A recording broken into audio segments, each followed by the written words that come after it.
O exército português, quando começa, portanto, a entrar nas áreas sob a nossa tutela, isto veio criar uma grande onda, porque começaram a queimar as aldeias, começaram a prender as pessoas, começaram a baterem, começaram a matarem. Veio criar uma grande agitação que veio culminar com a fuga de muitos angolanos para a Zâmbia. São esses angolanos fugidos do interior para a Zâmbia e outros do interior para o Zaire, que levaram a palavra da UNITA do interior para o exterior. Porque na altura o mundo não sabia exatamente o que é isso, o que é a UNITA. Mesmo a PIDE tinha uma importância, mas dizia, mas este grupo é quê? Durante o ano de 1966, o quadro da guerra em Angola mudara consideravelmente. E o governador também mudou nesse período. Saisivério Marques, entre rebocho Vasque, praticamente anuncia o fim da guerra. E logo nas vésperas do ataque da UNITA a Teixeira de Sousa, no leste já sublevado. A certeza de que a guerra em que defendemos a justiça e o direito está praticamente ganha e que não serão algumas dúzias de criminosos obstinados que farão quebrar a nossa firmeza e o nosso entusiasmo. Um mês depois deste discurso, a ignorância da realidade confirma-se, no momento da rendição da Companhia de Teixeira de Sousa. Fomos transferidos para o leste a título de descanso e de zona mais sossegada. Em 1966, vim de Moçambique discutir com o Ministro da Defesa, Araújo Gomes, a situação em Moçambique. Ele, a certa altura, disse: bom, você pede mais forças, mas não há mal nenhum, porque praticamente Angola está apaziguada e, portanto, nós podemos diminuir os efetivos que temos em Angola. Mas o Sr. Ministro diz isso porque está convencido que nós ganhamos a guerra em Angola. Com certeza, pois nós rechaçamos o inimigo para além das fronteiras. É claro que eu ainda não tinha saído, tive cá 3 semanas, ainda não tinha saído de Lisboa e tinha-se iniciado a guerra no leste de Angola. Provavelmente o otimismo do ministro terá esfriado em agosto e setembro, quando viajou por Angola e Moçambique, onde esteve em zonas que definiu como as mais afetadas pelo terrorismo. Nomeadamente visitou a fronteira do leste angolano, para cuja situação os serviços de informação militar já alertavam o governo. Já em 1966 fomos visitados pelo subsecretário de Estado do Exército, o general João Pinheiro. Fiz um briefing sobre a situação no leste em que se previa de onde estavam grupos de combate teriam que estar companhias. E onde estavam companhias, devia estar uma delas substituída por batalhões também, não é? Porque aquilo só podia piorar. O leste tornava-se num sério palco de guerra, além das zonas ativas no norte e em Cabinda.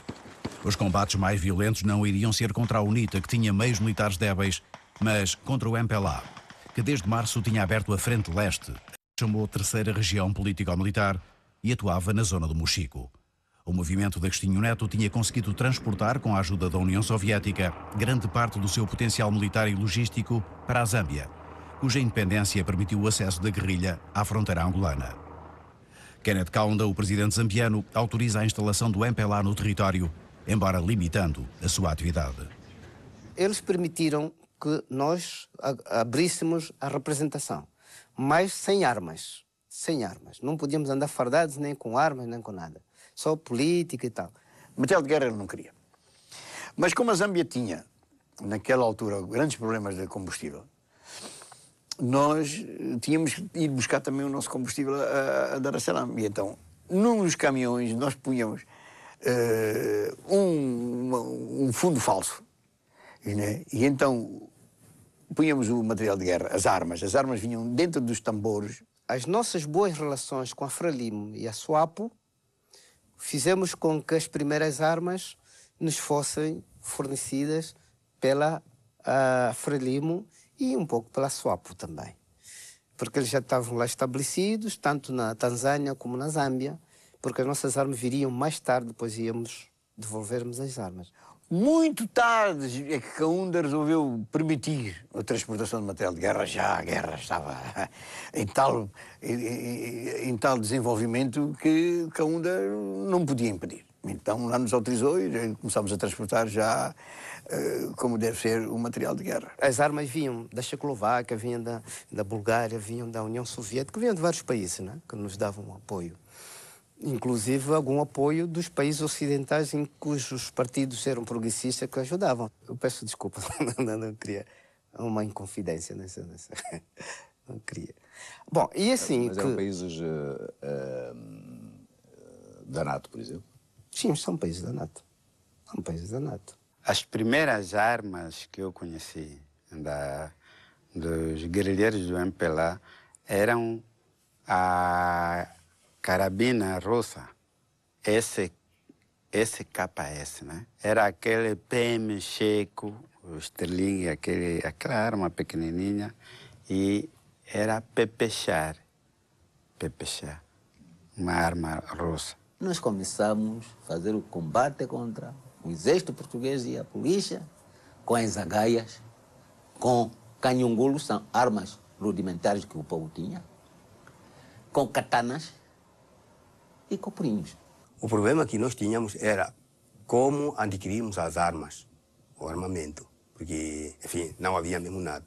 O armamento que a gente capturava não chegava para manter ataque de grande envergadura. Utilizamos armadilhas.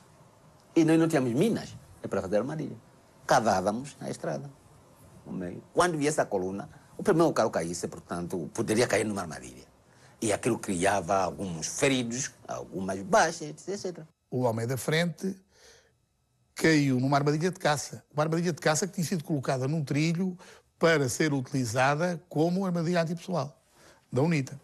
O homem caiu na armadilha de caça, a sorte dele foi como tinha a G3 cruzada, a G3, ele agarrou-se à G3 e a G3 ficou no buraco e, portanto, não foi atingido pelas lanças, pelas pontas de zagaia que estavam no fundo do buraco que eles tinham feito. Metíamos os picos assim, não assim, de paus, não assim bem afiados, e metíamos lá no fundo. Às vezes sem picos, né?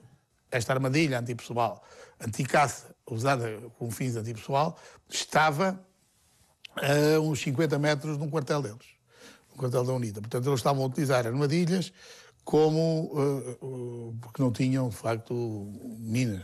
Nos locais onde o exército passava as noites, a ração de combate deixava essas latas vazias, depois nós aproveitávamos então meter explosivo e depois formar aquele tipo de granadas que nós utilizávamos. Há uma fruta que tem uma casca duríssima, não é? Abriam aquilo, faziam um buraco, tiravam lá as sementes e depois me enchiam aquilo de pólvora preta, pólvora negra, não é? E metralha, pregos, tudo que calhasse, um rastilho. E pronto, era a granada de mão da UNITA. Comprávamos a química com que se pode fabricar a pólvora na Zâmbia, nas farmácias zambianas. Que é uma coisa muito simples, que você pode, portanto, conseguir lá onde você quiser. E com esta química nós fabricávamos a pólvora. Com a pólvora nós tínhamos as nossas armas canhongulos sempre a funcionarem. Nós fazíamos ataques de emboscadas. Portanto, o movimento dos portugueses. Observamos o movimento, não assim, durante o mês, faz esse movimento. Então, montamos uma emboscada ali. E quando passa, nós atacamos, concentramos o ataque, não assim, e capturamos, se são 2, são 3, são 4 polícias, capturamos o armamento dele, essas armas, e as munições, e desaparecemos. Lá onde nós atacávamos, deixávamos sempre para frente escrito UNITA, fala, então, para se identificar. Porque no leste, ou lá no Mochico, havia áreas que outros movimentos operavam. Moralmente, a UNITA era forte, mas materialmente não tinha. E como sabiam que vamos fazer o combate e depois o português vai sair, então não havia dificuldades no terreno. Não havia. Enquanto o método de atuação do MPLA foi militar, foi procurar o contacto com as nossas tropas através de grupos muito bem treinados, pequenos, com outras táticas diferentes do que utilizavam no Norte. A UNITA privilegiou o contacto de aliciamento e subversão das autoridades tradicionais, onde ela baseava toda a sua baseou toda a sua ideologia, que era uma ideologia de caráter tribal.